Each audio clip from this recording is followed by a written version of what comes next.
I'm Michelle Hirsch, and it is July 15th, 2023. We're here at the Pyle Center with Dominick Flores. Yes. Thank you so much for being here You're today. very We're excited welcome. to hear your story of growing up in Tempe and your memories here. So we'll start out with when and where were you born? Okay, so I was born. I was born at Mesa General Hospital in Mesa. My residence was 2027 East University Drive, Tempe, Arizona. Everybody that I grew up around with and went to school with, everybody knew that house. That was my grandmother's house. It was Fidelia Obregon and Pete Obregon's home. So yeah, and that was in 1974, August 29th, 1974. And was that, just to give some context of where that address is it near Princeton University? Is it To far- generalize the main streets, it would be on University, off of University, in between McClintock and Price. Okay. I always remember it like that because my mom told me, if you ever got lost or anything happened, you had to tell a cop or somebody, you're between McClintock and Price on University. Okay, Mom. And then from there, I knew where I was going. So tell us a little bit about why your family, and maybe it's your grandparents, settled in Tempe. Why did they come to Tempe and when? Well, from what I know, my great-grandfather came from Tucson. He originally was from Tucson, and he migrated coming up north into Tempe. So he settled here with his wife and had their children. And from what I know, it was in a neighborhood they called Mickey Mouse Town, which was up on the mountain where the ASU stadium is right now. So during that time, my great-grandfather bought a piece of property there, a plot or a slot of area, and started to raise his children and his kids and his daughter. And they came in, started working at the mill. They were working on the ferry, the Tempe ferry. So all the boys in the house were working, doing their thing. As they got older, of course. They went to school there in Tempe as well. So yeah, I mean, that's as much as I know. They came from Tucson, but they started here in the late 1800s, if I was correct. I think it was the late 1800s. And a lot of work at the mill and around the mill is what your grandfather did? Yeah, Pete Obregon, yes. And so can you also tell us about, your dad, tell us a little bit about your dad, and then we'll ask about your siblings, like your dad and mom and your siblings. Okay, so my dad's Rudy Flores. My mom is Lucia Kuntz, which she went under the last name of my grandmother, which was Fidelia Kuntz, before she married my grandfather, Peter Obregon. My sister is Elisa Fierro. My other sister is Renee Knopp, and then myself, of course. So that's pretty much all the family there together. And where did you three grow up? You and your two sisters? We all grew up in Tempe. Mm-hmm. We all grew up under my grandmother's property. We had two separate, properties on the farm. It was like a farm. Mm-hmm. A lot of the farms, that was all farm in Tempe mostly back then. We lived right next door to a family called the Nicatzos, which was a vegetable stand, vegetable store. I mean, they were growing it in the backyard. So the Nikatso, the Japanese family, was very close friends with my grandfather and my grandmother, and they would share, vegetation, fruits and vegetables and anything they were growing with each other, but they did it for a living. They would sell it. So that we all grew up on that property. So I went to school in Tempe. Elisa, my sister, went to school in Tempe. Renee went to school in Tempe. We all went to Florathu.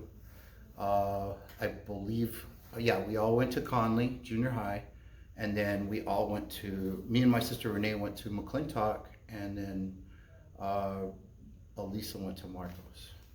And did you have any activities, extracurricular things you were involved in, like in high school at McClintock? No, I didn't. My thing was more or less hanging out in Escalante Park, going to the rec center there. I remember when the center was really just one building, and it was right around the time that they put the Escalante monument there for the three boys that died in World War II, the Escalante family. That was a day, I believe, in 1980. And that building was there before that, but that's where all the neighborhood kids would go. So we go swimming there, we play at the rec. You know, we had a small rec room, foosball, paddleball, a simple weight set for the boys, some stuff for the girls. I think they had some little knitting tables, and so they were really trying to help us kids in that neighborhood, the barrio there, which was Victory Acres. I didn't grow up inside Victory Acres, but I grew up on the outskirts. But I still, all my friends, my school, everything was there in Victory Acres. Well, you describe it so well. You know, I can just picture all the kids playing at the rec center and hanging out and all those activities you mentioned, the foosball and that's great that they had that.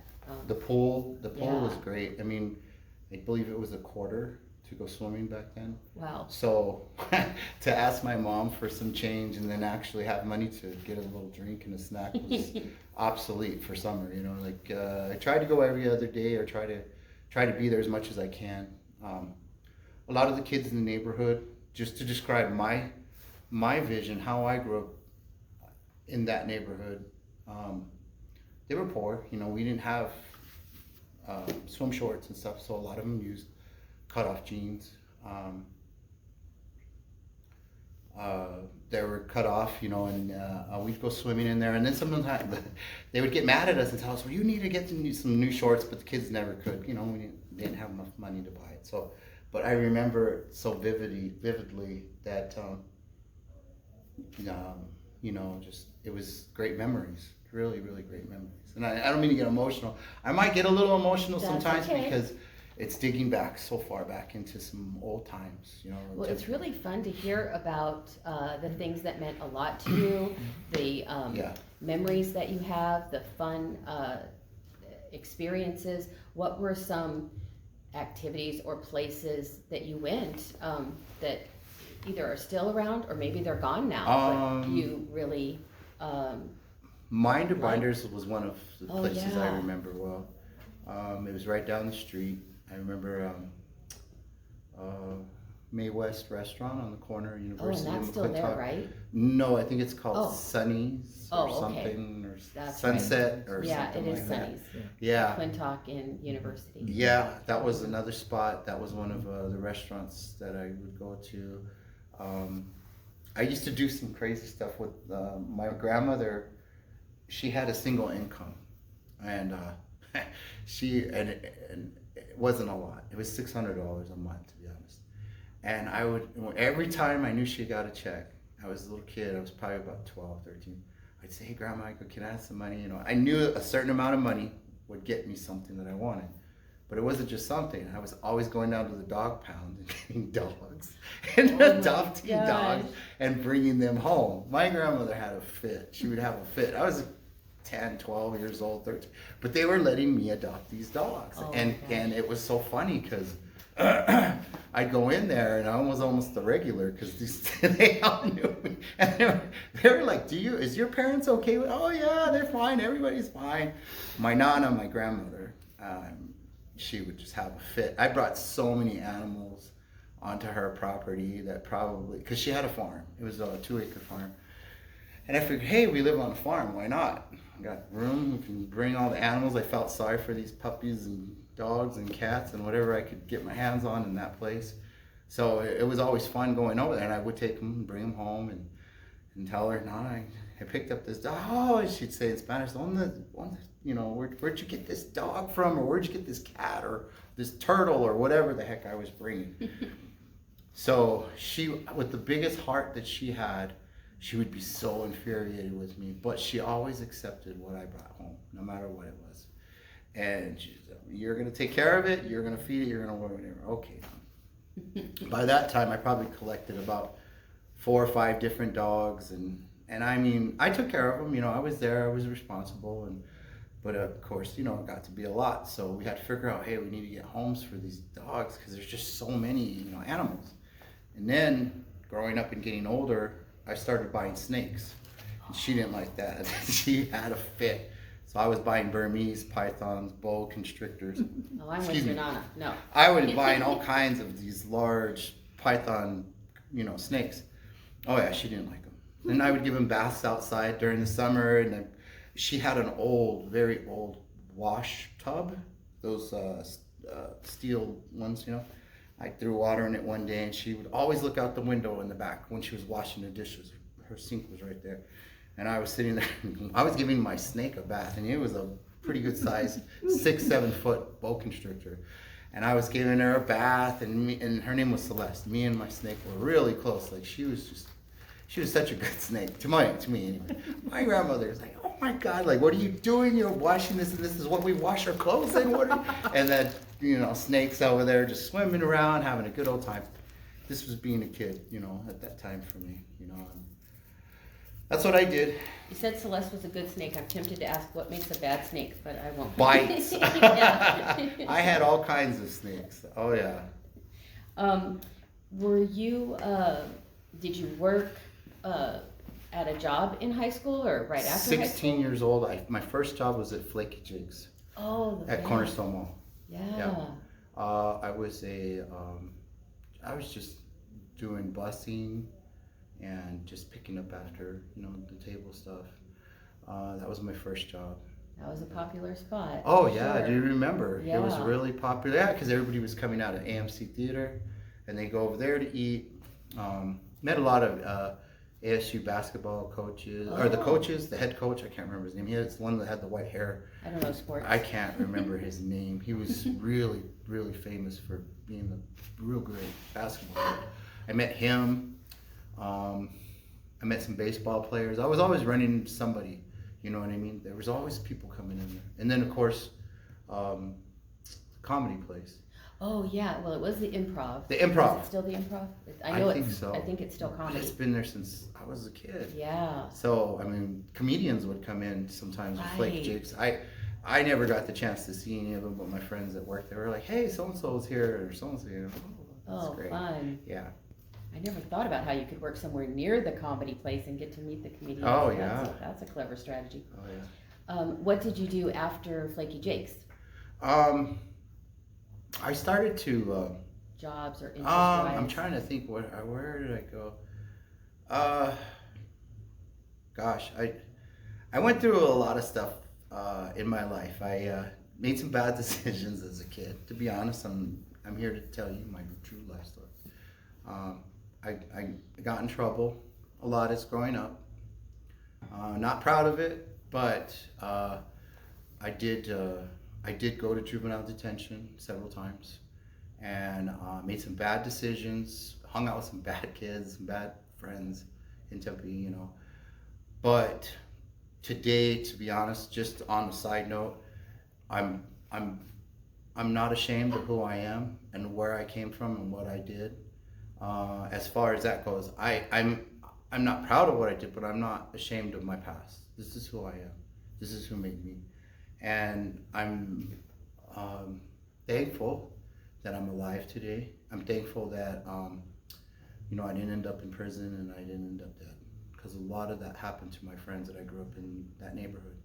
Tempe, that neighborhood has some great memories for me as a kid growing up, and it was, you know, it had its rough moments too. I mean, there was a lot of, during the 90s, I want to say, there was a lot of gang activities going on in all the cities, and they were all fighting with each other. So I was very fortunate and thankful and blessed that I never got hurt or get, you know, killed or anything. So I didn't have much of a glorified explanation on much of a, to be honest, it was just a lot of trouble. But I learned how to get out of that and make better decisions. And by the age of 21, I want to say, no, 20, I started to work across the street at at a print shop, and I became an apprentice. Oh. So I found my way out. A good family-owned company that the owner, he really liked me, and he says, I'm going to give you a chance, kid. I know you got in trouble. I got a lot of chances from a lot of great people, and I think that's what helped me. I even had mentors. I had 3 mentors, all gentlemen. One was in the military, one was an executive for Oreo cookies, and the other one was, I can't remember what he did, but he worked a lot with the youth. Were these people that you met through your working at the print shop? Or Church, the Catholic Church at Queen of Peace down in Mesa. I was part of that because my mom had me like really into the church. She was like, I gotta find a way to get this kid to get out of trouble. And it was good, it was good. So I met them through the church programs and stuff. These guys volunteered their time to help. And that's one thing I want to say is one of them was an ex-gang member in LA, very rough neighborhood in California. And he became, he was in the Air Force. So he was still in the Air Force, and he would still come down and visit me, after he'd get off, he was an airman. And he was a great mentor. My grandmother loved him. He was Puerto Rican. Are you comfortable sharing any of these gentlemen's names? James Rodriguez. His name's James Rodriguez. I don't know where he's at now, but he clearly made such an oh impact. my gosh, yeah. Kevin Starr was the other one, and I cannot remember the name of the third gentleman. Can't remember his name. But it gives me goosebumps to think that there are grown men, adults that will take their time out of their work and family to mentor young people and help, make whether it's a connection, obviously made an impression on you. Oh yeah, and they did, because these guys would come to the house separate times, and it was so funny because my mom wanted to keep all 3 of them involved in my life, even though they all knew about each other. And they would ask my mom, hey, if Kevin's taking Dominick, taking care of him, I can, get enough. No. We want you here, Kevin. Or James says, hey, Kevin, whatever. She wanted everybody, as many, because my dad wasn't around. He was living in Alabama, and my mom was taking care of my grandmother in Arizona, and she couldn't move her to Alabama. So my dad was working in Alabama, and they were living separately only because of my dad's job and because she had to take care of my elderly grandmother and that property they had. So, these those male figures in your life as some. They were very. Yeah. It was great because they would come down, take me out to dinner, and we'd go to May West Restaurant and have a nice burger. And then Kevin Starr would come down and he would pick up some kids in Guadalupe that were troubled kids too. And he would bring us all together. He'd buy us all dinner, and we'd sit down there at May West. And I remember us all sitting there making noise. All right, guys, come on, I need you to settle down. And then, we did little prayers and stuff like that. He got in the Bible and started, because he really was trying to find ways to help us kids because we were, getting in trouble. So, yes, it was great. I also had a judge. This is one of my stories I tell everybody that's asked me this one. Judge, I want to say her name was Commissioner Rodriguez at Mesa Juvenile Court. When she told me this is the last time, at 17 years old, I am giving you this last chance before I transfer you to Florence. We're done here, Mr. Flores. My grandmother was there. I was there, of course. My mom, my dad, everybody was there, and this was in court. Years later, I think it was about 21, 22 years old, I ran into her and I recognized her like immediately because I remember how she scared the crap out of me by telling me, this is it, I took her serious. I took her very serious. I saw her somewhere at some event and I walked up to her and I said, Commissioner Rodriguez. She says, no, retired. Judge, I said, were you at the facility, the Mesa Court facility? She said, yes, that was me. And I said, well, I know you may not remember me, but I said, you made a big impact in my life. And I said, she says, really? She says, oh gosh, I had so many boys and girls coming through there. I was trying to help out. And I said, listen, she was really short, and I put my hand on her shoulder and I said, I'm sorry, I'm kind of touchy-feely person, you know. I just wanted her to know, thank you for saying and doing what you did. You made such a huge change in my life that I didn't follow that path that you were so concerned, and you had, you know, you illustrated to me that you were going to do these things, and I believed it. So I just wanted to tell you thank you for doing that. And she gave me a hug. She teared up a little bit, and she says, I'm glad I at least made one impact. And knowing personally that I made one impact with one person, one young man like yourself. I said, I'm a good guy. I got a baby. I'm, you know, a single father. I had just got custody of my little boy. So I was like, he was a baby, but I just wanted to tell her all the positive things I was doing. I said, I'm not in trouble anymore. Stay out of trouble. And that really made her day. So, that is a great story. And I'm sure she impacted others, but to hear from somebody directly that was, you know, grown and that listened to her and made an impact. So even though you did have time in your journey that you got into some trouble, it's obviously such a blessing that you had some guidance from the church or your church, from the gentlemen that were mentors, even the judge, and the love of your parents and grandparents. I mean, they clearly loved you. Grandma especially. Yes. How fun. Yeah. What can you tell us about your more immediate family? Like, did you get married? You mentioned you have a son. Do you have other children? I have, yes, I have. My oldest son is Dominick, and he grew up on the property with me up until, I want to say he was 3 or 4 years old. I was married at a very young age, at 21, divorced early, but I ended up taking custody of my son. And he lived with me and my grandmother. My grandmother, I was blessed to have her around for 3 years. She died at 93. Wow. So I was blessed to have her, and she was very alert, very physically moving. She was just always, making sure I was taking. Once this baby came into this home, it almost gave her life again, because my grandfather had just died when I was 17, I think. And by this time, she was starting to slowly kind of like give in, you know. She really missed my grandfather a lot. But once the baby came, it just brought her right back up. Oh. And she was back to cooking, back to doing all her stuff. Excuse me. And she just became such a great impact for those 3 years.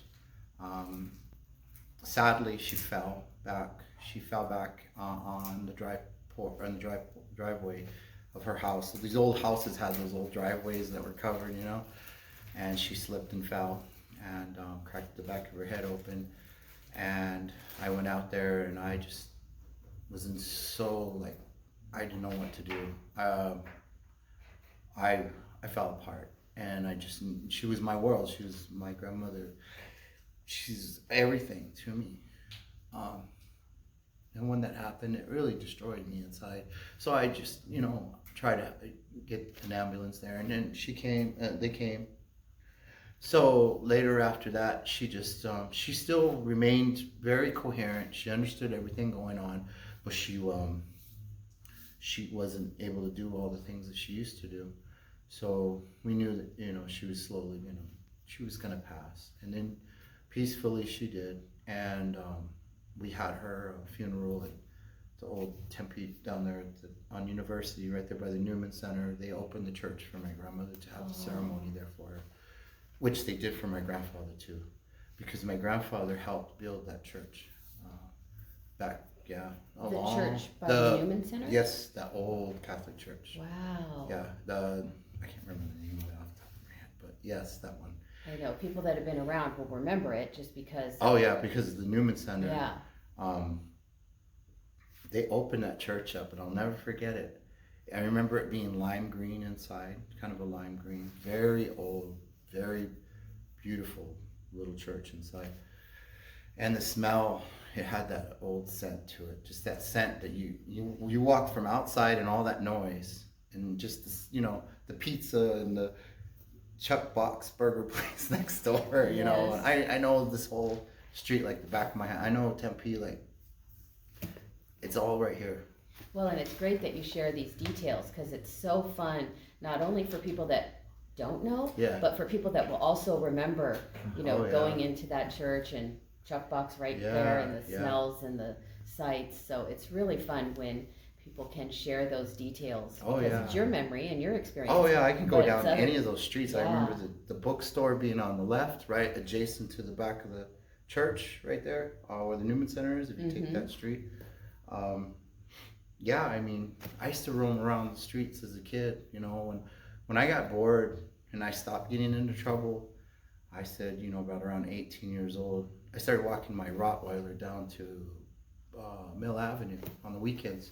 Of course you had a dog. I had a dog. I did, and that was my dog. So we'd go take walks down there, and I saw, if you remember all the activities that would go on Mill Avenue on the weekends. It was busy. Every culture, every person, every religion, everybody was down there, and sometimes it got a little wild, and sometimes it got a little crazy, and the police had to go down there, and it was just always a fun place to be. So I said, you know what, I'm going to take a walk down there, or I jog down there. I like jogging. I've always been kind of athletic all my life, just as a kid. But I jog down there, take the dog down there, and just walk around and look at people and watch how these students, the college students, I interacted with some of them too as a kid growing up, because we lived next door to Cuesta Vida Apartments, and there would be students that lived there. There was, and you know what? The students would even come and volunteer to the rec center, and they would spend time with us. Wow. And they were mostly young college girls, and they were really, and of course, those being little boys, they were like, they were cute girls, and they were super sweet to us. So they treated us like like their little brothers, and they were just. The college kids made a big impact on us, in the barrio kids like me. Because whenever you know that other people care, that makes such an imprint on people. Yeah, and they did. I mean, these kids, they didn't have to volunteer. They didn't have to show up. They didn't have to be at the pool and volunteer to be, lifeguards and mentors to us, But these kids cared. And there was a couple of girls that used to live in apartments, and me and my friends would walk through there after school because we'd head home. And I remember they would always, I know back, and like most parents were like, don't take any, candy or snacks for people. But these girls were, they weren't all the time out there, but they would sit out on their balcony, and they were always, hey, you guys want something to eat? Because it was hot, and sometimes it was just hot. They would give us something to drink or give us some snacks. And I just remember them interacting with us, and they were like, I think for me, now that I think about it, because I've talked my fiance Yoli about it, I think that they just missed their brothers. You know what I mean? They were just big sisters in school, and they missed their brothers. And so me and the kids would walk through, me and a couple of boys would walk through, and they were just always interacting with us. Very kind, very polite, nothing bad. But that's what I remember, as far as about the ASU students, growing up around them. Yeah, and you mentioned some of the businesses and places on Mill Avenue and around down there. Did you have any favorite restaurants or places you would go in, or whether they're gone Greasy now? Tony's used to be one of my favorite places. And that was on University, just east of McClintock, right? Correct. Yeah. Right. Right across the street from the fire station. Well, the old fire station used to be there. I used to work out at Beauvais gym right there on University, which is right now, there's a restaurant. Oh my gosh, I can't think of the name of it. It's been so long. But yeah, Beauvais was right there. I used to work out there. I'm trying to remember what else was down on Mill Avenue. There was just a lot of different places. I can't. That's okay. What is your son Dominick doing now? He does music. He's working as a assistant sous chef at a Sheraton in Tempe. Oh. Or I mean in Tucson. I'm sorry. Oh, great. See, I'm over here still in Tempe. You got me in my town. I'm over here thinking about my city. Yeah, he's in Tucson. He works there. He did a lot of music. He writes his own music, he composes his own music, he produces his own music. He's on Spotify, on YouTube, he's on Amazon Music, he's on every platform you can think of. So he's published his music. Oh, that's great. Yeah. Is it under Dominick Flores? No, it's under Uni Music, which is UNII Music, or J Uni Music. And you can find it on there. He does a collaboration of hip hop music, heavy metal, alternative hip hop. He does just different types of music for this generation of kids like his age or younger.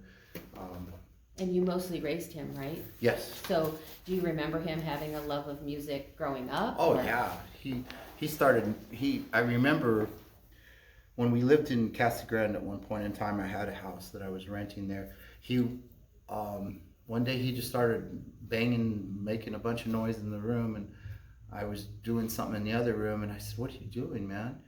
I opened up the bedroom, and in the closet, he starts nailing up, I hate to say he was nailing up eggshell, or the egg, the cases, the cartons on the wall. And I said, "What are you doing, dude?" Sound. He said, "For sound." And he knew this at 13. He explained it in detail. He said, "Dad, it keeps all the sound, it keeps all the noise in here." He said, "I'm going to make it soundproof." And I said, "How?" And he explained it. And I thought that was just amazing that he could orchestrate all this in this room, and he knew what it seemed like he knew what he was doing. Sure. Setting up a microphone, he's doing all this stuff. At 13, he started writing music. And then his music was a lot about what he had been through in life, and himself and me raising him, his mom, and stuff like that. So he was writing music, and he just would write. Like, he would get a notebook and he would write a song, 2 or 3 songs in a day. Like, he would write long, detailed songs. And I'm like, oh my God, this kid it's just amazing. He just writes in his notebook. So I had to keep buying him notebooks so he could keep writing. He could not stop writing. He just write.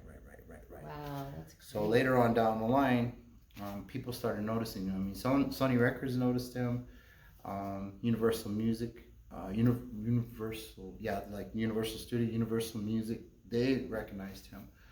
He was invited. He went to Sony Records, and he did a song with another group.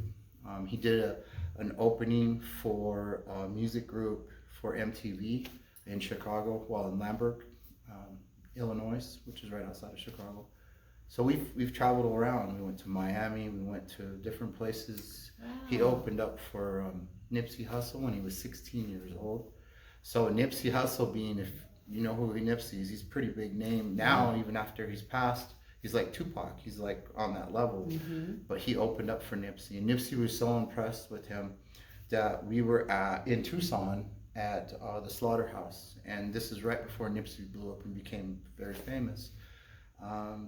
We walked in there, and me and his friends all walked in there. We knew Nipsey was in there after the show, but we didn't really get to say anything to him after Dominick had did his opening for him. So I walked in there and I saw Nipsey, and I was like, "Dude, he's in here, man." He's like, Dad, say something." And I'm like, all right. So he's 16. I'm walking in there, and then I look at Nipsey and I said, "Hey, Nip," I said, "You have a minute? My son opened up for you in Tucson, here, and blah, blah, blah." He stopped whatever he was doing. He had an entourage with him, and he says, "Tell your coming son to come over here and sit down with me." He sat down with Dominick. Dominick put his earphones on him, or he put his earphones on so he could listen to my son's music. So we sat there and we interacted with Nipsey. Nipsey bought us breakfast that night, that morning, early super morning after the concert. He bought us breakfast, sat with us for, I don't know, I think it was maybe 40 minutes. And he paid attention to my son. He paid attention to what he had to say, and he liked his music. So it was a pretty good, but Dominick being 16, a lot of these artists couldn't take him because he was so young. But they said he had talent. I mean, I took him to Las Vegas, and he stayed there for several months, and he was working with a producer there that was with BET, and they had a lot of faith in him, but they were like, he's just so young, and it's hard to get a 16-year-old kid in the music industry unless you really got to work on it, and it takes a lot of energy. I invested so much money, time, and energy to get him wherever he needed to go, wherever these producers and people wanted him. So we met a lot of people. We met a lot of famous people, interesting, involved in the music industry. So yeah, it was a pretty interesting journey. You're obviously a proud dad. Yeah. Do you have any grandkids yet? I have. I've got my other boys here. Anthony is my middle one. Oh, okay. He's in the military. He was my sports jock one, that's just like me, kind of like me. He did wrestling for 4 years. Went to school at Mesa High School. Graduated from Mesa High. Went to state in wrestling. Went into the Army. He's still in the Army. He's still serving. How old is he now? He's 23. Mm-hmm. He's 23 now. I've got a granddaughter from him and his beautiful wife, Jasmine. And she's going to be, I want to say 4. Oh, cute. Yeah, 3. I'm sorry, she's going to be 3. And she was born in Hawaii. So we were able to make all these trips to Hawaii and stay on the base. So basically, all we had to do is get a plane ticket every year just to visit. Nice. So sometimes if we're lucky, we get 2 times a year.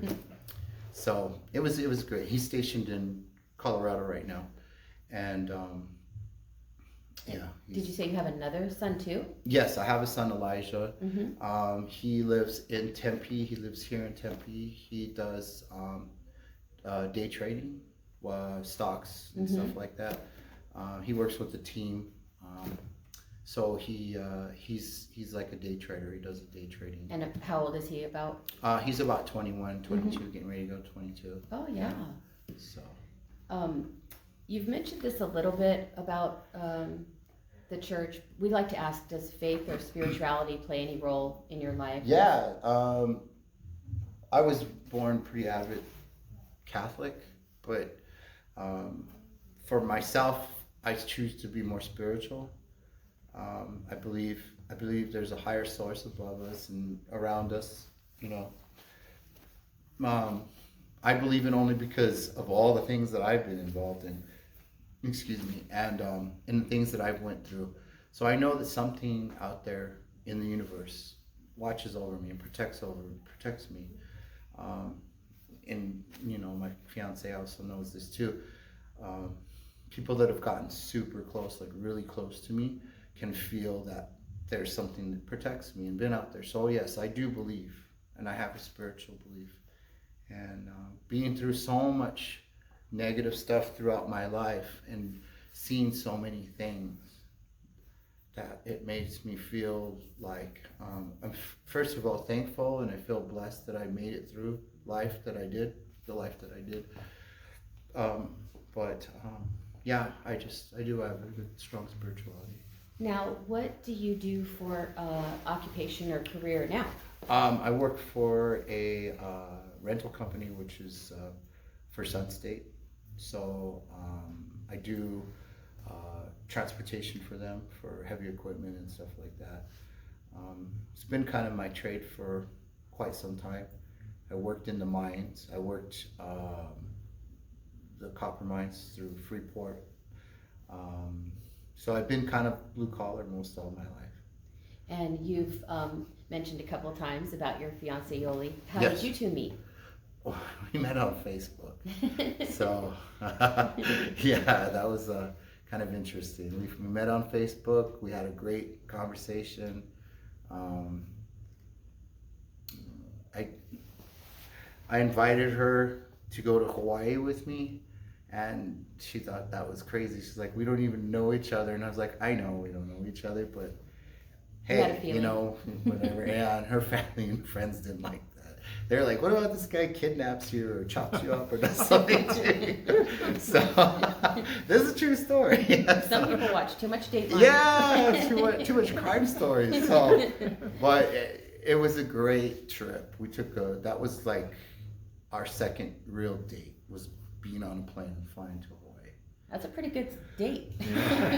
Yeah, it was fun. And we stayed in a World War II cabana or cottage that was on the base where my son was staying. So we were right there by the airfield. There's all that history with Pearl Harbor and all that stuff.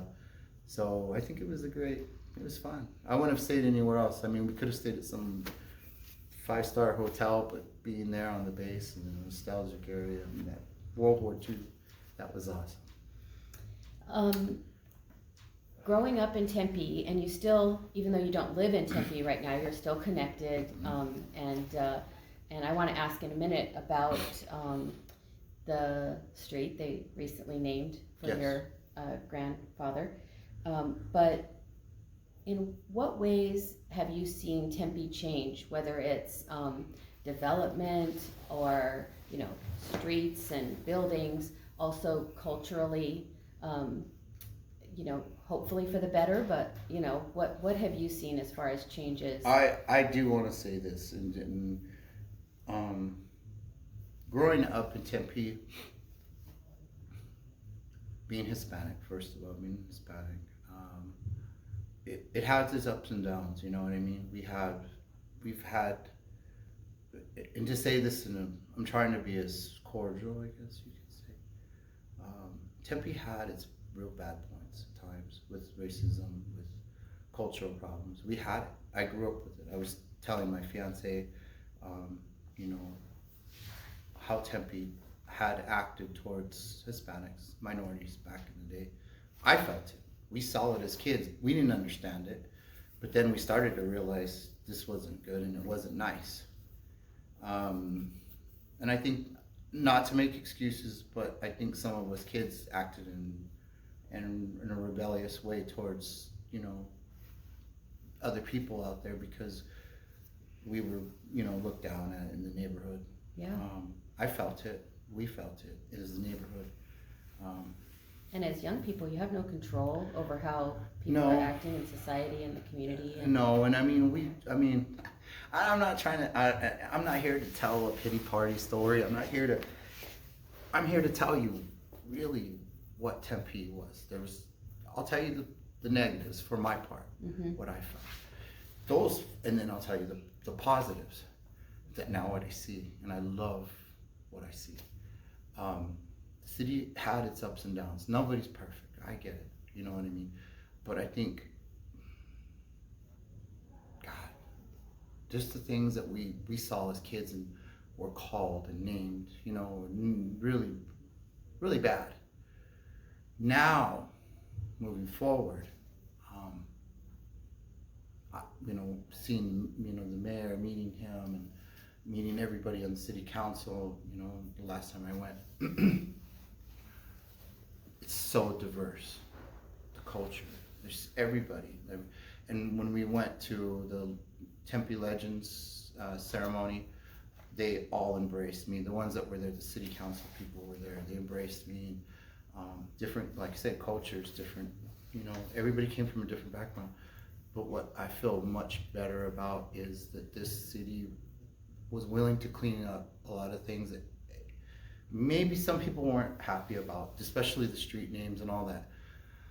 It didn't ever bother me. And some of the Hispanics in the neighborhood in Victory Acres, it never bothered them. But then when I sat there and thought about it, I was like, you know, this is really good that they're doing these things. There's people in this city, like my grandfather, that are getting recognized. Exactly. You know? Tell us I know it, but tell us your grandfather's name again. I know he was honored in 2023, so earlier this year. Yes. And as a Tempe legend, a historic Tempe legend. Yes. And but maybe share with us what that means to you, and then I know that they renamed one of the streets, Obregon. Yes. You know, which was his last name, which is incredible. Pete Pedro Obregon, or Pete Pedro Obregon, or Obregon. They knew him by Don Pedro. He had a little thing, kind of reminds me of The Godfather, and really it does, because he did a lot of good things for the neighborhood, a lot of great things for the people in the barrio there. And I'm not talking so much about Victory Acres, because that whole area, even outside of Victory Acres, was barrio. It was all Hispanic because when they moved all of them from the mountain and brought them down there from where from where they were at up in that Mickey Mouse town, they brought them all down, so they all kind of, spread across Tempe. My grandfather used to do some really great things, like my grandmother told me one time, your grandfather used to, once in a while the ladies would come over on the weekend at night, and they'd knock on the door, and my grandmother would come in and answer the door, and my grandfather would, they'd wake my grandfather up to go get one of the gentlemen out of the bar or whatever, to get him to go home because the wives were worried. My grandfather did things like that. Like, he would get his clothes on, he would go over there, he would help sober him up, the gentleman or whoever it was, that they were the wives, and he did it in a humanitarian way. That, to me, was like, wow, Grandpa did a lot of things for the community. People remembered him. Now, I'm not talking so much about Victory Acres, I'm just talking in general, the Hispanics in the neighborhood outside of that whole area, because it was such, I think it was, oh God, I'm trying to remember names now because of the last names. Anyways, let me move forward. So he did these things. He would feed a lot of people too. He would always share all of his stuff that he was growing in the back on the fields. He was always about, whatever leftovers he had. He didn't like wasting. I grew up like that, she could tell you. I will eat everything off my plate, and I don't care. I just grew up like that because that's the way we grew up. Don't waste anything. And then whatever you have, give it to somebody, if you have extra. So that's the way my grandfather was. He was always doing that with all of his watermelons, melons, and stuff like that. So, and just, he was there for the community, and they called him Don Pedro. So he was known for that. And while it's interesting that you say, as you're growing up and experiencing some things, you just have to deal with them. Yeah. And but not everyone in Tempe can be familiar with the stories of, like, your grandfather when it's happening. But you knew in your family these yes. Examples, and now I'm going to get a little choked up because now to have everyone be able to know the stories and understand his contributions, and to have the honor of a street renamed, for him. It's wonderful, I think, that it goes beyond just your family knowing the stories, but now people in Tempe and beyond can know, the contributions. Yes. So it's just, I'm getting a little choked up, but it's just. It's meaningful to yes, us. that's a it's great meaningful word. It's meaningful to me and my family. My mom spoke about this long ago, and this is what inspired me when we were young. She says, I tried to go, I didn't know how far she went. I actually just found out recently. I tried to go and get a street name after your grandparents, because of, all the things, and people knew them, and how your grandfather helped out.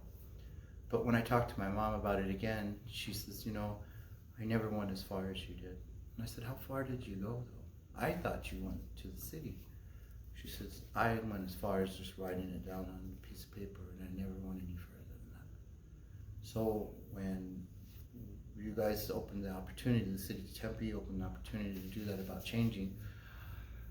It was actually you that put in the application for it to be his name? Yeah, me and my sister did. My sister Lisa and my mom. I think we all submitted the same story. My mom was the one that drafted it because it was her memories, of course. And then I went into and got some more details. So me and Yoli went in there and we started digging into history a little more, and we started pulling more out. So I added more to mine, that I found out some more history. And then all of a sudden, we started watching it every month. We were watching it, and we wanted to see what was, and finally, then I started trying to attend the meetings and all that stuff like that, and listening in. And I spoke, and I called in, because I lived in Tucson. So yeah, it was like a dream come true. For me, it was a dream come true because I was able to fulfill something my mom had just wrote on a piece of paper. Yeah, oh my gosh. And now it's a legacy for your children and your grandchildren, that they can know the stories, and and people beyond your family. Oh yeah, and it's such an honor for me. I am, and I don't want to sound overzealous about this, but to me, it feels like the city gave me the keys to the city. Oh, that's. And I mean that deeply because I love Tempe. This is my city. This is my home. Um, just being here, I'm happy. And I love being in Tucson with her. It's our home. But But this can just always coming be a home home too. now Yeah. is just being here in Tempe is very important. And one of the things we like to ask is, and you've shared some of the travels you've been able to have, Hawaii, and you told us earlier about your recent trip to Greece. Yes. And then of course living farther south now in Tucson. How have your travels to other places outside of Tempe influenced your view of Tempe as a community now? And you've shared some great examples of growing up here and how things have changed a lot for the better. It's funny because I was looking up some stuff on. I like to read about development here, and the new stuff going on. Once in a while, because a few months, maybe a month go by, I'll look and see, what's new in Tempe. I think I'm praying and I'm hoping, and in any way I can do, maybe down the line. I mean, maybe I become a part of Tempe. I would love to, if we moved back this direction, or maybe even just if I can travel up here to be a part of something to do with Tempe. I would love to be a part of something here in Tempe, on council or meetings or group or whatever. But I see this city growing so much and developing. Like you were asking me, what do I see in the development? Going down on University on Mill, is it Mill? Yeah, where they have all these new buildings, structures, everything's amazing how it's all changed. I don't even recognize some of it, I know. And it's beautiful to me, and it's great. And I love the fact that our city gets recognition for being, in national level. I'm hoping and praying that this becomes another, great metropolis, a great place to come to visit, and get recognition like LA or New York and stuff, because it's really getting a lot of recognition, and I love that. Is there anything, whether it's a story or a feeling or experience about Tempe or your life story here, that I didn't ask you that you'd like to share? No, I just have a lot of great memories. Tempe, Bill's Market, and I know this is kind of offshooting, but just to let you know offhand, like Bill's Market, going down to the little markets there, Don's Market. I don't know, this goes way back. This was in Victory Acres. These were old memories of mine. And so these would be neighborhood markets where small. Yeah, there would be some produce and canned goods, just very neighborhood markets, not big stores. Tiny little markets. And was it the situation where you could go in and pay cash, or did you sometimes have accounts? Cash. Yeah. I used to buy, this is crazy. I used to be able to go buy cigarettes and beer for my grandfather when I was a kid. Yeah. Back when they would trust that you were drinking and smoking that.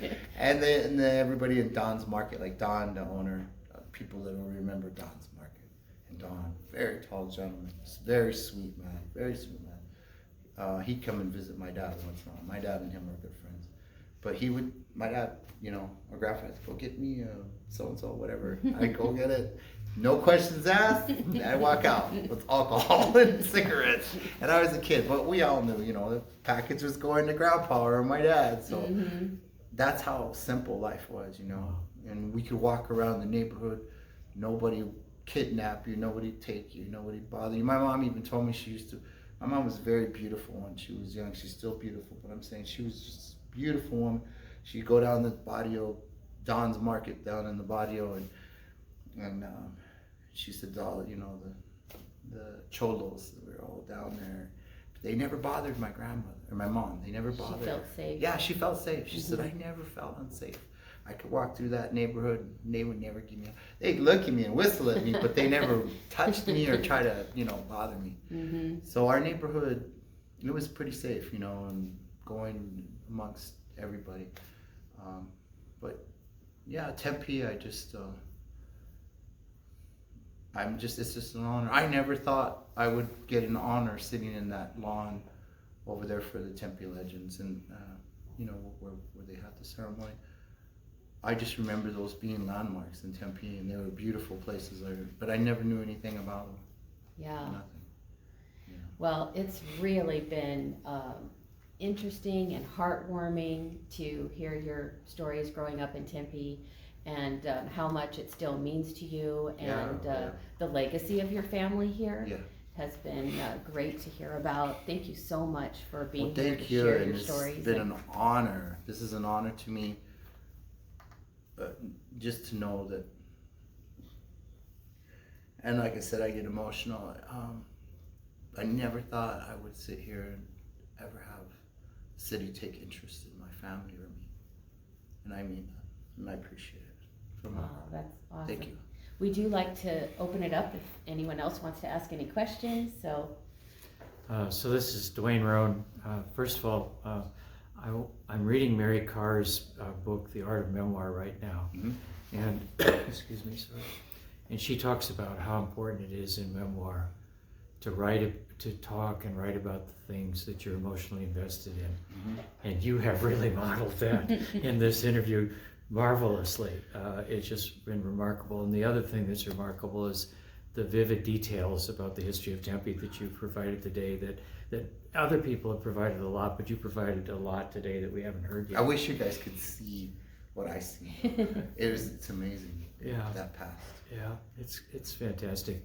But and you've lived such an interesting life, and you've learned so much from life. I guess the question I have for you is, what advice do you have for other people about how to live life? Well, let me tell you this, in my words. This barrio kid, me, myself, growing up the way I did, never in a million years thought I would go to Greece, go to Hawaii, travel, do all these great things. They were all National Geographic stuff for me. I mean, that's all I loved, was looking at the books and seeing, God, how amazing would it be to be in this country. When I landed in Greece, I told myself, you come a long ways, kid, and you're still alive. You made it. You made it, man. You made it through all that stuff that happened. And not to say I'm better than any of my peers that I grew up with. A lot of them,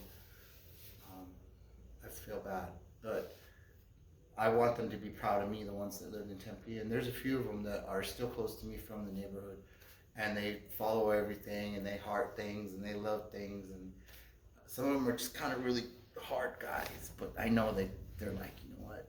Good for you, man. You made it. You did something. You're out there traveling the world now, and I want to travel more. We plan on doing more world trips.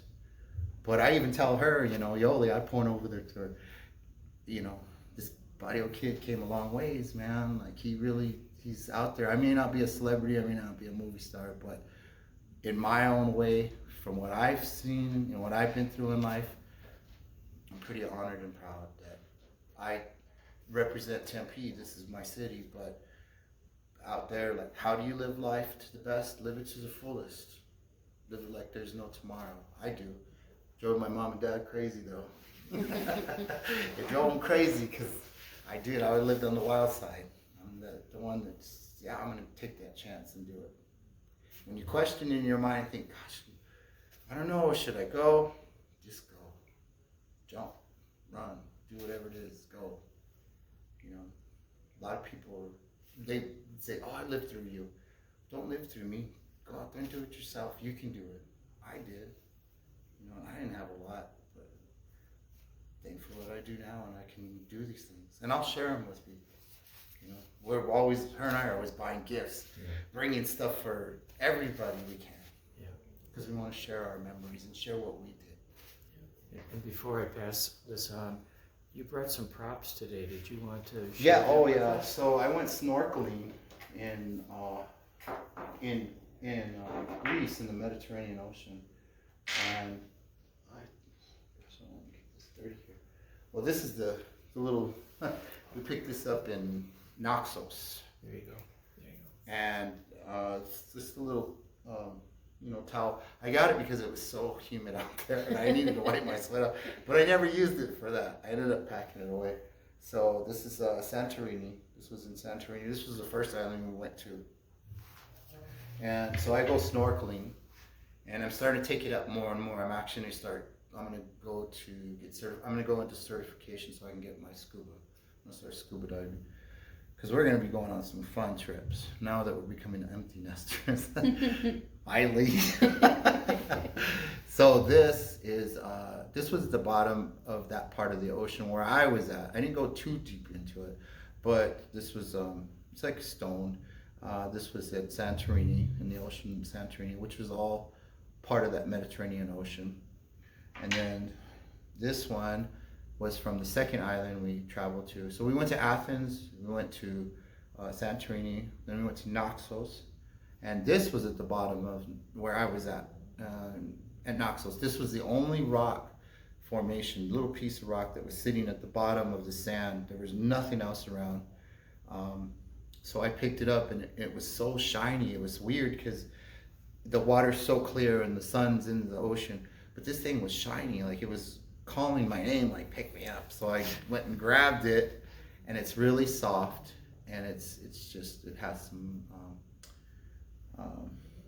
it's just interesting to me. So then I went to another island, which was it was Naxos. So I think there were two.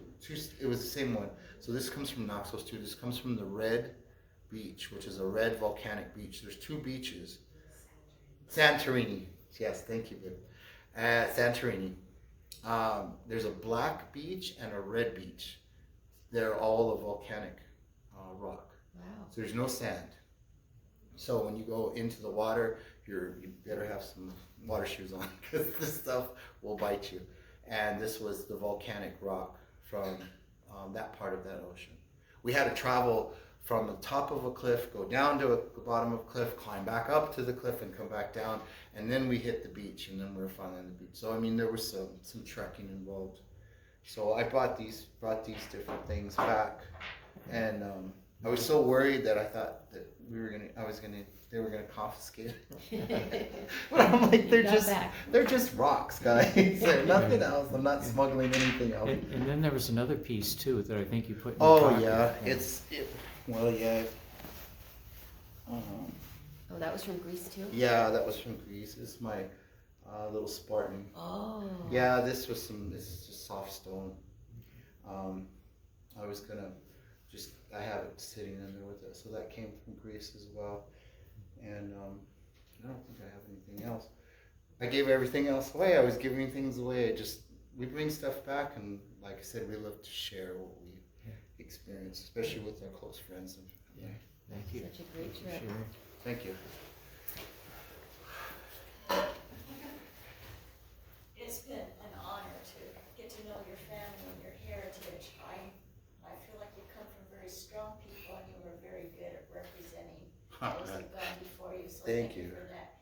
You did mention that from your grandparent, great-grandparent point of view, that you do have Aztec and then the Yes. Yaqui Indian. Yaqui. What do you think? Do you think that there are some traits that you might share with your ancestors that might come culturally from those people? My spirituality inside of me, having that gift of intuitivity, it's been passed down.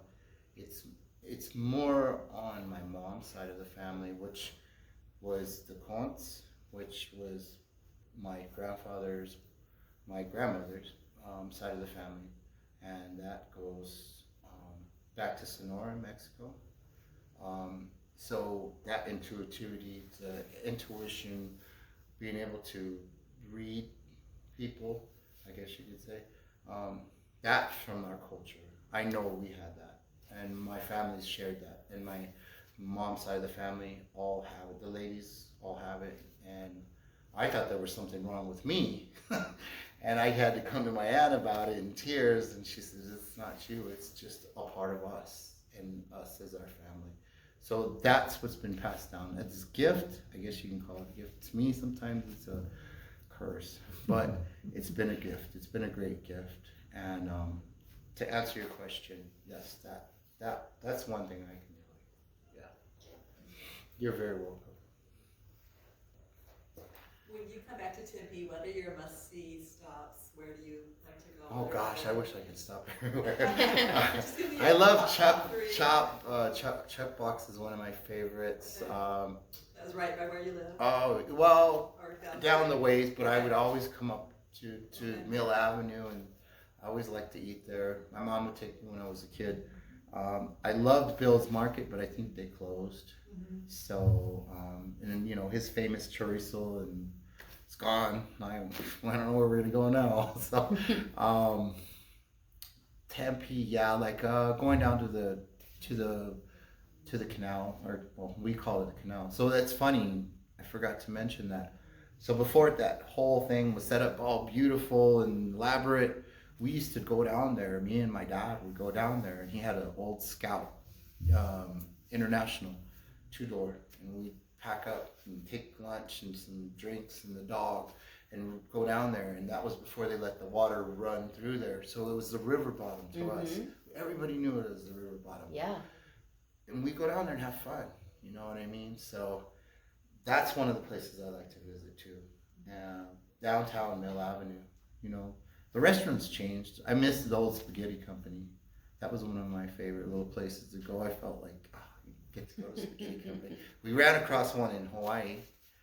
There's one in Hawaii, and it brought back memories. It looks, in Oahu. It looks exactly like what I remember. You know, the old spaghetti company down here. Just being down there in Mill Avenue area, just soaking in. And the very, very, very favorite place is my old address. You know, even though my grandmother's house isn't there no more, I'll just drive through that property and just feel her and sense her, and know that, you know, this is home no matter what. You know, I always have to stop there. So you can walk where they walked. Yeah. And you did at the same Oh time. yeah, feel it. I feel it. Oh, I mean, the property goes all the way to the back, and that was our field. I could just see the house still there. You know, them knocking it down. I mean, she had memories. The house was built in 1960, 1959. My grandfather had paid cash money for it, from whatever money they got from the property that they sold. So yeah, that's my favorite place to visit in Tempe. And then everything else kind of falls into place. Thank you again. It's Yeah. really been a joy and honor to speak with you today, Thank you so Dominick. much. Thanks so Thank much. you. I appreciate it.